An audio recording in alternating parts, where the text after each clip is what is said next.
Welcome back to the Utopia Baseball League. Today is Wednesday, September 9th, 2020, the end of regular season and the start of postseason. Congratulations to my comrade Sean of the Nashville Isotopes, general manager who led his team to an outstanding season. The Isotopes had a 6-game lead in the Big Easy as of August the 15th, but Key West came back and in the next to last day of the regular season clinched it with a 4-2 win over the Isotopes. It was not a win that was uncostly to the Parrot Heads, however, as starting pitcher Jose Cantu left with a tired arm, and he is likely to miss some, if not all, of postseason.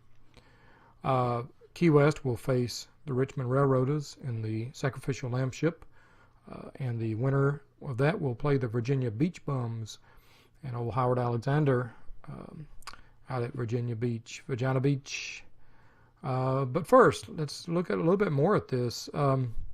Nashville had an outstanding start to the season. In April, they went 20-8, 12 games above 500. Meanwhile, Key West in April, 9-19. As of May 1st, Key West was 10 games under 500. Nashville was 12 games over 500. So, yeah, Key West dug a big hole for ourselves, but we got a lot of that back in May. We had a great May, 15 games over 500. We gave up some in June, 3 under. Had a strong July and August, 5 games over in July and 4 games over in August, and we finished September even, 500. Key West did not have a typical Key West season.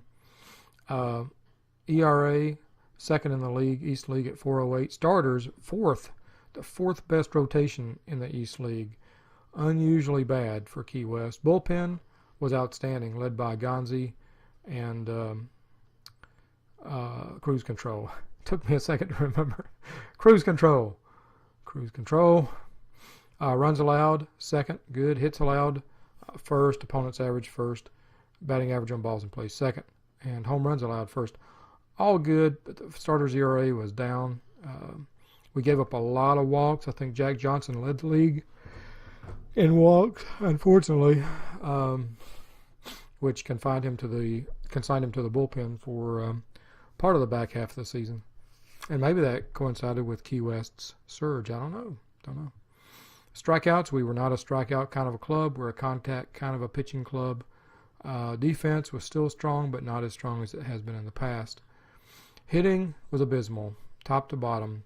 We were a little bit patient at the plate, and we didn't take a whole lot of strikeouts, but, man, our guys, we didn't score runs, we didn't get on base. Contrast that, and Doe made a point. Runs scored, 629. Runs allowed, 636. We allowed 7 more runs than we scored through the season, yet we still won the division. Nashville, look at this. Runs scored, 782. Runs allowed, 637. Wow. Look at this. Look at the rest of this. Hitting was fine for Nashville. At one point, they were very high in the power rankings. They subsided just a little bit, tanked a little bit towards the end of the season. Pitching was amazingly good, except for the bullpen. Starters were great, but the starters couldn't pitch every game, 9 innings. The Isotope bullpen was their Achilles heel. I'm sure Sean will take steps to work on that this postseason. Yeah. Okay. Didn't he have Fish Stanfield that he traded away this year to Oklahoma for something? I don't know. Standings. Let's go back to August 15th, where, actually, let's go to May 1st. What the heck? May 1st, Key West was 11 games behind and in last place. And I made a comment about this is what the cellar looks like. Needs some paint, right? Fortunately, we rose up out of there.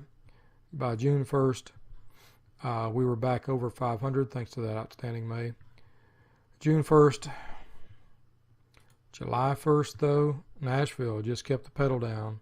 7.5 games back on July 1st. 3 games back on August 1st, but by August 15th, Nashville had stretched it out to 6 games. And about this time, I thought we could catch Nashville until about here. And at this point, I was comparing my record with Richmond's and thinking, okay, Railroaders, maybe we can take you in for the Lambship spot.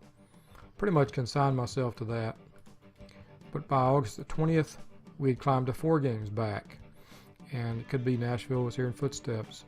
By August 25th, we were just a game and a half back. And by the end of August, we had a 2.5 game lead. So it was a great comeback by Key West. And of course, a great comeback couldn't happen without some faltering by Nashville. But I think Nashville overachieved this year. I really think, going back to preseason, did anybody expect Nashville to run like they did this year? V-Mart, I mean, what a great rotation. Raul Julio had look, he read the rotation in ERA far better than expected year by Raul Julio. Howard doesn't think he's that good, but the guy just won. Let's see, who else? Bill Banks won 11 games this year. Albert Harper, the guy, I think this was his rookie year, wasn't it? Won 13 games. Jorge Lopez, 11 games. Outstanding rotation this year. Key West, in a 3-game season-ending series with Nashville, Key West lost the first one. Nashville won the first one. But by that time, Nashville was in a point where they had to sweep. It was September the 5th. I think it was September the 5th. That's when our series started. Let's go back up and look at the schedule. Yeah, September the 6th. At the end of September the 5th, Key West had a 3-game lead. Lost to Nashville. The lead dropped to 2. Beat Nashville, and the lead crept back up to 3, and that was it. That was the clincher. So, our first playoff game is with the Richmond Railroaders. The Railroaders coming up on September the 10th. Today is September the 9th. We got an off day.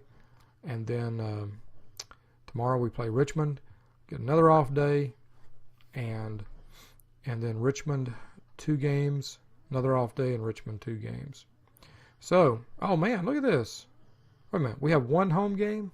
Wait a minute here now. 1 home game. 2 away games, and then 2 more away games? That ain't right. It should be 1 home, 2 away, and 2 home, right? Right?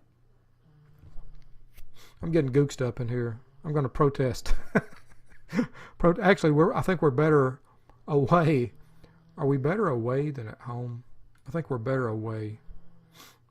Actually, this year we're better at home. Yeah, I'm protesting. What about Richmond? They probably suck at home, don't they? No? They're better at home. They're worse away. Oh, now, Gooksta, I'm retaining you. What's your retainer fee, Gooksta? So Richmond is going to be. There's going to be some good stuff right here. 2 teams have identical records, 80 and 64. Richmond had an insane surge at the end of regular season to nearly catch Virginia Beach. Just fell short, but they are a much improved team this year. So there you have it. That's what it's going to be. Key West and Richmond. Over in the other league, the OL, it's Portland in the sacrificial lambship. NML, you gave up on this team too early, son. Look at this, 86 and 58. What an outstanding year. 86 wins. Going against the Winnipeg Walleye. Portland was only 1 win worse than Winnipeg. 1 win worse than Winnipeg Walleye. Yes, say that 5 times. This could be a series to watch. They're actually 13-11 versus Winnipeg this year. But the